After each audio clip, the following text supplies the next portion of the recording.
नमस्ते। आज हम एआई को ट्रेन करने के एक बहुत ही क्लेवर नए तरीके को समझने वाले हैं, जो इनविडिया के कुछ रिसर्चर्स के एक पेपर पर आधारित है। इस मेथड का नाम है GDPO। नाम थोड़ा टेक्निकल लग सकता है, पर चिंता मत कीजिए। ये एआई डेवलपमेंट की एक मुश्किल प्रॉब्लम का बहुत ही सरल लेकिन उतना ही पावरफुल सॉल्यूशन है। तो चलिए सीधे मुद्दे पर आते हैं। हम शुरू करते हैं आर्टिफिशियल इंटेलिजेंस की एक बहुत ही फंडामेंटल चैलेंज से।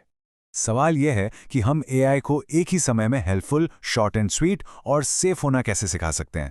मतलब ये सारी चीजें एक साथ। ये सुनने में जितना आसान लगता है, असल में उतना है नहीं। इसे ऐसे सोचिए, एआई को सिखाना एक बच्चे को सिखाने जैसा है। जब वो कुछ अच्छा करता है, हम उसे पॉइंट्स देते हैं। एआई की भाषा में इन्हें रिवॉर्ड्स कहते हैं। मतलब सही जवाब के लिए एक रिवॉर्ड, जवाब छोटा रखने के लिए दूसरा, एंड सो ऑन। अच्छा, तो अब तक ये काम कैसे किया जाता था, और उस पुराने तरीके में एक छुपी हुई बहुत बड़ी खामी क्या थी? जो स्टैंडर्ड तरीका है उसे GRPO कहते हैं। इसमें होता क्या है कि एआई को मिले सारे अलग अलग रिवॉर्ड्स को पहले एक साथ जोड़ दिया जाता है और फिर देखा जाता है कि उसने कैसा परफॉर्म किया। अब यहीं पर असली दिक्कत शुरू होती है। जब आप सारे रिवॉर्ड्स को एक साथ मिला देते हैं तो एआई के लिए समझना मुश्किल हो जाता है कि उसे पॉइंट्स मिले तो क्यों मिले। ये वैसा ही है जैसे आप केक बनाते हुए सारी सामग्री एक साथ मिला दें। अब आप ये नहीं बता सकते कि चीनी ज़्यादा थी या आटा कम। ज़रूरी डिटेल्स खो जाती हैं। इसी प्रॉब्लम को रिसर्चर्स एक नाम देते हैं, रिवॉर्ड सिग्नल कोलैप्स। मतलब जो फीडबैक एआई तक पहुंच रहा है वो कमजोर और कॉन्फ्यूजिंग हो जाता है। आसान शब्दों में कहें तो एआई यह फर्क ही नहीं कर पाता कि एक जवाब अच्छा था और दूसरा बहुत अच्छा क्यों था। इस कंफ्यूजन की वजह से उसकी ट्रेनिंग उतनी अच्छी नहीं हो पाती जितनी हो सकती थी। लेकिन जैसा कि अक्सर होता है, इस मुश्किल प्रॉब्लम का एक बहुत ही सिंपल और एलिगेंट फिक्स है, जो इस पेपर में बताया गया है। और यहीं एंट्री होती है GDPO की। इसका कोर आइडिया बहुत सिंपल है। रिवॉर्ड्स को पहले जोड़ने के बजाय ये हर रिवॉर्ड टाइप को अलग अलग हैंडल करता है और फिर उन्हें मिलाता है। बस ऑपरेशंस का ऑर्डर बदल दिया। और यहाँ आप फर्क साफ साफ देख सकते हैं। सिग्नल्स को अलग अलग रखने से GDPO एआई को बहुत ज़्यादा क्लियर और डिटेल्ड फीडबैक दे पाता है। कोई कंफ्यूजन नहीं, बस क्लैरिटी। प्रोसेस बहुत सीधा है। स्टेप 1, हर रिवॉर्ड को अलग अलग देखो। स्टेप 2, फिर उन्हें सावधानी से मिलाओ।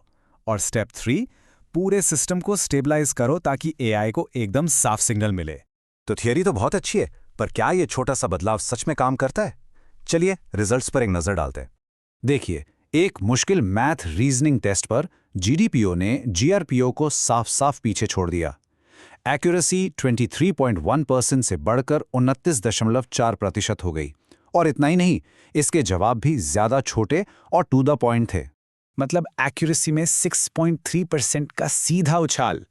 इस तरह के मुश्किल बेंचमार्क पर यह बहुत बहुत बड़ी बात है। और ये सिर्फ मैथ्स तक ही सीमित नहीं है। टूल कॉलिंग यानी एआई का दूसरे टूल्स को इस्तेमाल करने की क्षमता में भी 5% का सुधार दिखा। और कोडिंग में तो एआई ने बेहतर कोड लिखा, वो भी कम बग्स के साथ। मतलब हर तरफ इंप्रूवमेंट। तो इस टेक्निकल फिक्स का असल में मतलब क्या है? बड़े पैमाने पर यह हमें एआई के भविष्य के बारे में क्या बताता है? जैसा कि पेपर के एक ऑथर कहते हैं, असल दुनिया में एआई को एक ही समय में कई चीजों का ध्यान रखना पड़ता है। एक्यूरेसी, कंसाइजनेस, सेफ्टी और भी बहुत कुछ। ये एक ऑर्केस्ट्रा चलाने जैसा है, जहां हर इंस्ट्रूमेंट को एक साथ सही सुर में बजाना जरूरी है। GDPO हमें एक ज्यादा स्टेबल और ज्यादा एक्यूरेट तरीका देता है एआई को ये सभी न्यूआंस्ड बातें सिखाने का।